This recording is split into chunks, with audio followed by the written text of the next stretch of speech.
बिहार पंचायत चुनाव पर लगे काले बादल अब धीरे धीरे छटने लगे हैं।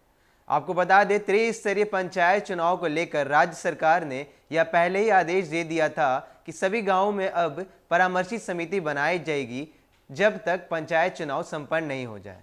आपको ये भी बता दें कि करीबन 30 राज्यों के ईवीएम के इस्तेमाल से बिहार में पंचायत चुनाव कराए जाने हैं। इसको लेकर अब राज्य निर्वाचन आयोग ने पूरी तैयारी करनी शुरू कर दी है।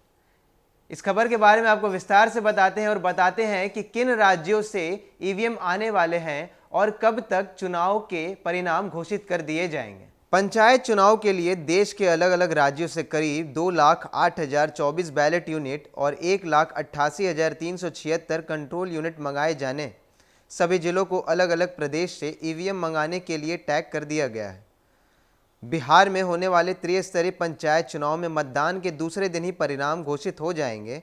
10 चरणों में ईवीएम से होने वाले इस पंचायत चुनाव में ईवीएम के इस्तेमाल को लेकर एक रणनीति बनाई गई है।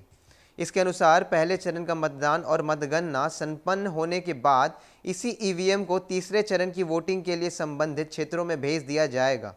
इसी प्रकार दूसरे चरण की मतगणना के बाद ईवीएम को चौथे चरण की चुनावी प्रक्रिया में इस्तेमाल किया जाएगा। चुनाव आयोग के निर्देशानुसार ईवीएम दूसरे राज्यों से मंगाया जाना है। इस पंचायत चुनाव में कुल 6 पद हैं। यह पद वार्ड सदस्य, पंच, मुखिया, सरपंच, पंचायत प्रतिनिधि सदस्य और जिला परिषद सदस्य के रूप में घोषित है। पंचायत चुनाव के लिए देश के अलग अलग राज्यों से करीब 2,08,024 बैलेट यूनिट और 1,88,376 कंट्रोल यूनिट मंगाए जाने। सभी जिलों को अलग अलग प्रदेश से ईवीएम मंगाने के लिए टैग कर दिया गया है। राजधानी पटना में केरल से 7,718 बैलेट यूनिट और 4,456 कंट्रोल यूनिट मंगाने के लिए टैग किया गया है। गया में उड़ीसा से ईवीएम मंगाई जानी है। मुजफ्फरपुर, दरभंगा, मधुबनी और चंपारण में राजस्थान से ईवीएम मंगाया जाना है। मिजोरम, मणिपुर, मेघालय और असम में पूर्वांचल मतदान के लिए जाना निश्चित किया गया है। नालंदा में जम्मू कश्मीर के साथ ही दिल्ली, पंजाब, हरियाणा के ईवीएम का उपयोग किया जाना है। राज्य निर्वाचन आयोग में सभी जिले में त्रिस्तरीय पंचायती राज के पदों के अनुसार ईवीएम की आवश्यकता का आकलन किया गया है। अब 2 पदों के लिए बैलेट बॉक्स का इस्तेमाल करना है। प्रत्येक बूथ पर 4 पदों के लिए ईवीएम के मतदान के लिए कर्मियों की संख्या बढ़ानी पड़ सकती है। आम चुनाव में एक कंट्रोल यूनिट से काम चल जाता था, लेकिन पंचायत चुनाव ऐसा है जिसमें हर एक बूथ पर 4 कंट्रोल और 4 बैलेट यूनिट का इस्तेमाल करना होगा। 2 पदों के लिए बैलेट बॉक्स के लिए भी कर्मियों की ज़रूरत पड़नी है। ईवीएम की कमी के कारण ही मतदान के दूसरे दिन वोटों की गिनती करना सुनिश्चित किया गया है। मतगणना के बाद ईवीएम का अगले चरण के लिए चुनाव में उपयोग किया जाना इसलिए तय किया गया है।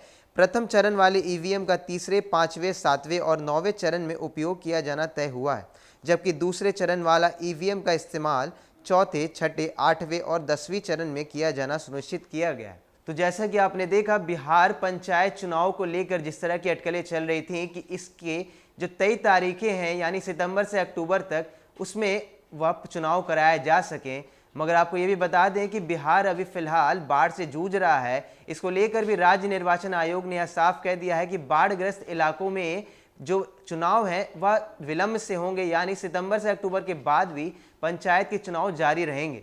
ये भी बता दें कि 30 राज्यों के ईवीएम की मदद से बिहार के पंचायत चुनाव को संपन्न किया जाना है। इसको लेकर राज्य निर्वाचन आयोग ने तमाम जिलों को लेकर और तमाम राज्यों को लेकर एक टैग बना दिया है, जिसमें यह साफ कहा गया है कि पटना के लिए केरल से ईवीएम आने वाले हैं, यानी कि 10 चरण में होने वाले पंचायत चुनाव को लेकर राज्य निर्वाचन आयोग और भारत निर्वाचन आयोग दोनों अब मुस्तैद दिख रहा है।